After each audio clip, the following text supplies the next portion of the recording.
Most people who have heard the name Amy Carlson probably only remember it because of a headline about a mummified body of a cult leader.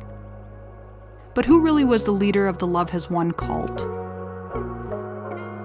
This video will dive into Carlson's background to hopefully bring an understanding as to why she would become who she became.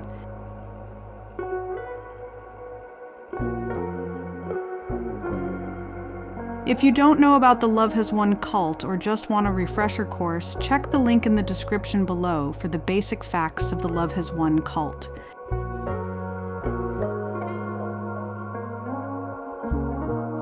Amy Renee Carlson was born on November 30th, 1975 in McPherson, Kansas.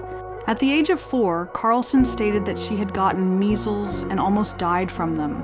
Carlson would state that from a very young age she could communicate and see angels as well as the spirit realm. Carlson stated that she had told her mother about it, but her mother told her to keep it to herself.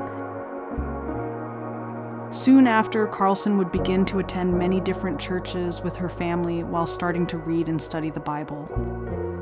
She would tell members that her family was taking her to different church leaders because they wanted to know why she was different from other children, but they never received an answer. Carlson would speak about a specific church event, stating that when a pastor began to quote something Jesus said, she yelled out "liar," and her family was kicked out of the church. In 1982, Carlson's parents would divorce, and she would live with her father and his new wife. Carlson would be placed in a special ed class when she went to school because she stated that she barely spoke a word until the age of 7. Carlson stated that she didn't really have any friends while growing up. But her mother would reveal that she was close with her 2 sisters. In 1986, Carlson's mother said that when she picked Carlson up from her father's, she found a bruise on Carlson. She would reveal to her mother that her father's wife was not only emotionally abusing her, but also physically. Shortly after, Carlson would permanently live with her mother and stepfather in Texas. Carlson would start a babysitting business here and would also volunteer as a candy striper at the local hospital. In 1989, Carlson's mother stated that Carlson had become insecure about her weight, so the two of them went on Nutrisystem. Now that you're ready, there's a right way to lose weight. Nutrisystem. The reason I bring this up is because later down the line, when Carlson would die, a coroner would attribute anorexia to part of the cause of her death. Carlson would state that she began working at McDonald's before and after school at this time. It was also at this time that Carlson would go to different bars and restaurants around Houston, Dallas, and San Antonio to perform karaoke because of her love for singing. In school, Carlson was an AB student with her favorite class being theater arts. Carlson would later tell members that she was part of the broadcasting class in high school where she hosted the morning segment of the school show. During high school, Carlson stated that an ex-boyfriend broke into her home and threatened her with a knife, but her stepfather was able to scare him off. Carlson would state that the police didn't do anything about it. In 1993, Carlson would become the youngest manager at McDonald's at the age of 18. She was given a low-quality store, which she eventually brought up to a high-quality store. Carlson would tell members that she wrote a training manual that would be given to other managers to use. In 1994, Carlson would become pregnant at the age of 19 by a man named Jason. Her family would say it was a one-night stand, but Carlson had stated that she had known him for 2 years. On Christmas Day in 1994, Carlson would give birth to her son. Jason would share custody, but Carlson's mother would say that she would be left with the baby and Carlson would just disappear for a while, never knowing where she went. One instance Carlson recalled with her son was while living alone, a man broke into her place and attempted to stab her, but she was able to push him down the stairs and call police. After this, she would say that she didn't feel her son was safe, so she gave full custody to his father. Carlson would begin dating a man at this time named Robert, who she would soon after marry.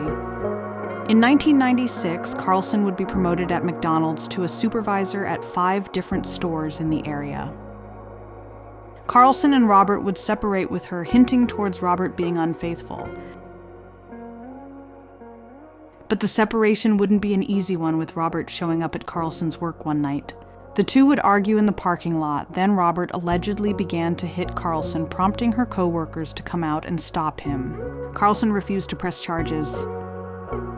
Carlson's mother would state that Carlson was attracted to abusive men, and if one wasn't abusive in some way, she would end the relationship. In 2000, Carlson would have a daughter with a man named Matt, but a few years later, Carlson would leave her daughter, stating that she became very ill. She gave custody over to the father, but Carlson's daughter admits that her grandmother took her. She would only see her father on the weekends while never seeing her mother again. In the late 2000s, Carlson would tell members that she took ecstasy and that it opened her third eye. She would claim that she could now see everything on different planes. After this experience, Carlson would quit her job and begin to heavily research religion, as well as seeking out tarot readers and psychics. She would begin reading books by Dolores Cannon, Donald Walsh, and would become obsessed with the Celestine Prophecy by James Redfield, which discusses various psychological and spiritual ideas. Soon after this, Carlson would meet a military man named Rick, who she would marry and have a son with. By 2005, Carlson was living in Kentucky with her husband and son, where she stated that she began to tell Rick about her visions and the angels she was speaking with, but Rick didn't believe her. In 2006, Carlson said that angels told her to go to Philadelphia, which she did, leaving her husband and son behind. She would spend 3 months there. While here, Carlson told her followers that she walked on a running track for 16 hours a day because the angels told her it would help transform the world's unworthiness. It would be at this time that Carlson was told she was Gaia, the goddess of the earth and the mother of all life. Carlson said that after it was revealed that she was the goddess, she began seeing snipers in the bushes when she'd walk home, and that she was being watched all the time. Returning to Kentucky, Carlson began working towards owning and running a Sonic franchise while talking to lightworker groups online and researching more into religion.